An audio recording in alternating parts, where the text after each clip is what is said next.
जब लगातार ही नहीं हो रहा था 13-14 में, तो एक बार लगता था कि यार पढ़ाई छोड़ के बस करें और कुछ काम करें कहीं पर। ये भी आता था कि अब जीवन में क्या करना है, कैसे होगा। इतनी निराशा होता था कि ये लोग पूछेंगे कि आप क्या कर रहे हो, लोग तैयारी कर रहे हैं, क्या कर रहे हैं, तैयारी कर रहे हैं। राजस्थान पीछे से मेरा 10.25 नंबर से रुका, अभी 1 नंबर, कभी 2 नंबर से इंटरव्यू रुके। और धैर्य आपको रखना पड़ता है, पेशेंस कि हाँ इस बार नहीं हुआ, अगली बार नहीं हुआ।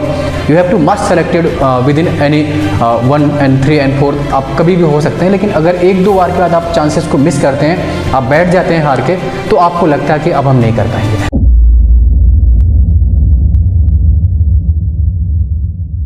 Good morning all of you. मेरा नाम अनुपम अवस्थी है। मैं मूलतः कानपुर देहात के सिवली के पास भिवान का रहने वाला हूँ। मैं अपनी बात करूँ तो मैं as a assistant professor history Manyavar Kanshiram degree college निनोवा फरक्काबाद में पोस्टेड हूँ। और अगर अपनी एजुकेशन की बात करूँ तो JRF हिस्ट्री से MA नेट BEd के साथ साथ जो स्कूलिंग है मेरी, वो क्लास 10 तक की जो स्कूलिंग रही वो उत्तराखंड से रही। उत्तराखंड में पिथौरागढ़ जनपद से, क्योंकि पापा की पोस्टिंग वहीं पर थी। और उसके बाद 12th मैंने कानपुर देहात के गलवापुर इंटर कॉलेज गलवापुर से किया। फिर BSc और MA BSc DAV training college DAV college से, MA क्राइस्ट चर्च कॉलेज से, फिर BEd DAV ट्रेनिंग कॉलेज से कंप्लीट किया, और नेट और JRF UGC से।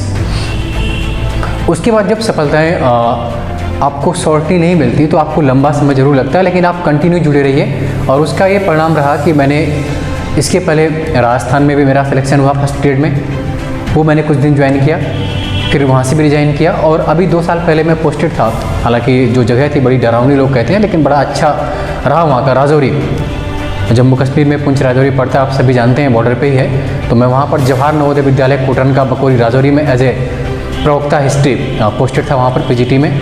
और वहाँ से अभी रिसेंटली रिजाइन करके मैंने अभी ये ज्वाइन किया है असिस्टेंट प्रोफेसर।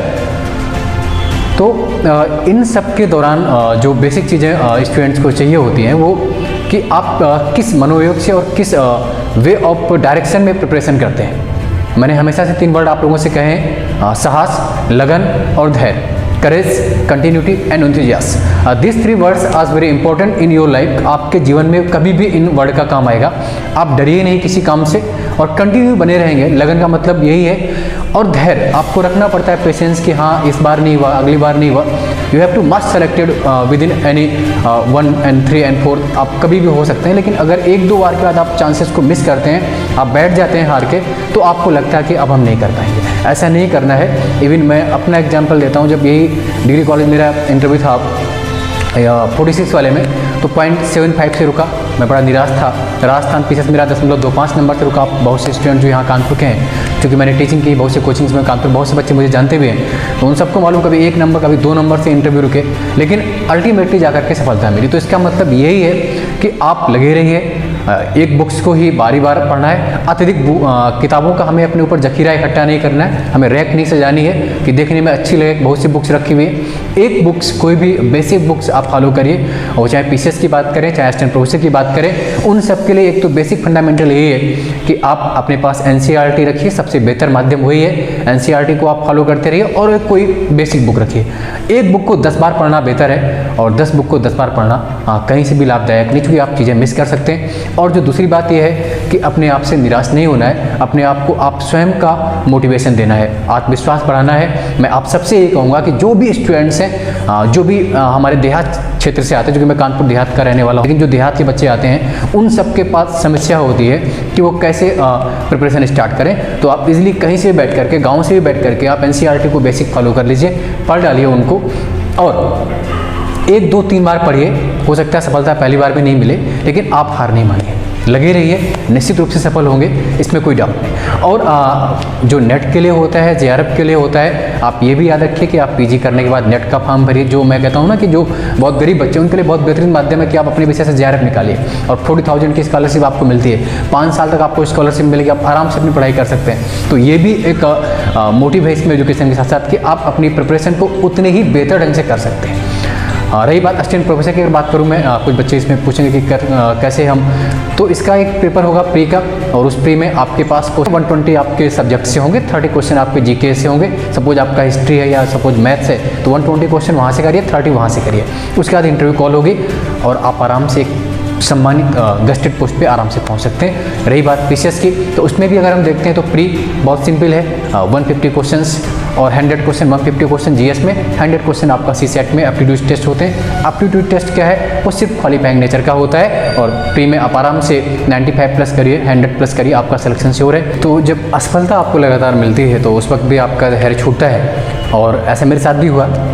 जब लगातार ही नहीं हो रहा था 13-14 में, तो एक बार लगता था कि यार पढ़ाई छोड़ के बस करें और कुछ काम करें कहीं पर। ये भी आता था कि अब जीवन में क्या करना है, कैसे होगा। इतनी निराशा होता था कि लोग पूछेंगे कि आप क्या कर रहे हो, वो तैयारी कर रहे हैं, क्या कर रहे हैं, तैयारी कर रहे हैं, और कहीं भी सक्सेस नहीं। तो इवन गाँव जाने का मन भी नहीं करता था, कि किसी दोस्त से मिलने का मन भी नहीं करता है। पूछते हैं लोग, उनका हो गया, तुम्हारा नहीं हुआ, उनका नहीं हुआ, अभी क्या कर रहे होते। तो इन सब शब्दों से भी आप अपने आप को नेगेटिव मत होने दीजिए। ये सब भी आपके साथ उत्प्रेरक का काम करेंगे, कैटलिस्ट का काम करेंगे। ये स्थिति आती है तो उसके बाद जूझते रहिए, फिर वहाँ से जुड़ना होता है आपको। आपके मेरे साथ भी ऐसा हुआ कि 13 में नहीं हुआ, जब 14-15 में भी नहीं हुआ, तो लोगों ने तरह तरह के आपको ताने भी मिलेंगे, आपको देखा भी जाएगा इस तरह के, यार एक कोई काम का नहीं बंदा है, क्या करेगा आगे चल करके। तो इस तरह के कभी भी आपके साथ अगर प्रहार होते हैं तो ये आपके लिए पॉजिटिव एक तरह से, आप इनको शांत होकर के सुनिए और अपने दिमाग से उस चीज़ को निकाल दीजिए, और अंततः फिर आपकी कभी ना कभी वो घड़ी जरूर आएगी जब आप उस चीज़ को प्राप्त कर लेंगे। ऐसा नहीं होता था, मैं तो हमेशा थॉमस अल्वा एडिसन को पढ़ता रहता था, क्योंकि उसको देखे ना आपने कितने बल्ब के उसने नेगेटिव एक्सपीरियंस किए, लास्ट में जाकर के सफल होता है। कुछ ऐसे अपने पास एग्जाम्पल रखिए, थॉमस को पढ़ लीजिए, अब्राहम लिंकन को पढ़ लीजिए, कितनी बार असफलताएं झेली उन बंदे ने, तब जाकर के वो राष्ट्रपति बने। तो कुछ ऐसी चीज़ें आपके पास होनी चाहिए कि आप वहाँ तक आगे बढ़ेंगे। और मैं तो यही कहता हूँ ना कि किंचित नहीं भयभीत, हार नहीं मानूंगा, रार नहीं मानूंगा। जो वाजपेयी जी की लाइन है बहुत बेहतरीन है वो, कि जय होगी विजय होगी। तो इस तरह का कुछ 2-4 लाइनें, मैं चूँकि मेरा हिंदी साहित्य विषय भी रहा है, तो बहुत सी वहाँ पर कविताएं आपको मिलती है कि कर्म कितना भी कठिन हो किंतु देखकर उसे घबराते ही नहीं, बाधा विविध बहुबिघ्न घबराते नहीं। तो बहुत सी लाइनें आपको मिलेंगी, आप उनको देखते रहिए और जुटे रहिए, निश्चित रूप से आप सफल होंगे। इन असफलताओं से आपको कभी घबराना नहीं है। कितनी असफलताएं, प्रत्येक व्यक्ति के जीवन में असफलताएं आती हैं, वो फेल्योर आपके लिए सक्सेस में काम करेंगे। असफलता और सफलता में सिर्फ आ का अंतर है। जुटे रहिए, और इस यात्रा में मेरे साथ जिन लोगों ने भी सहयोग किया उन सबको, मेरे जो माता पिता हैं, पत्नी है, बच्ची है, बेटा है और सर मैम है, और भी जो भी मित्र दोस्त हैं, उन सबका धन्यवाद कहूँगा। अंत में मैं फिर भी आपसे कहूँगा कि आप लगे रहिए अपने कर्तव्य पर। गीता का स्लोगन सबसे बेहतरीन है, कर्मेण वाधिकारस्ते मां फलेषु कदाचिन, कि कर्म आपको करना है, फल की चिंता नहीं करना, निष्काम कर्म लगे रहिए, निश्चित रूप से सफल होंगे। आप सबको साधुवाद, धन्यवाद, थैंक यू। इस वीडियो के बारे में अपनी राय कमेंट सेक्शन में दें। अगर आपको वीडियो अच्छी लगी हो तो लाइक करें, शेयर करें, सब्सक्राइब करें और अपने दोस्तों के साथ भी शेयर करें।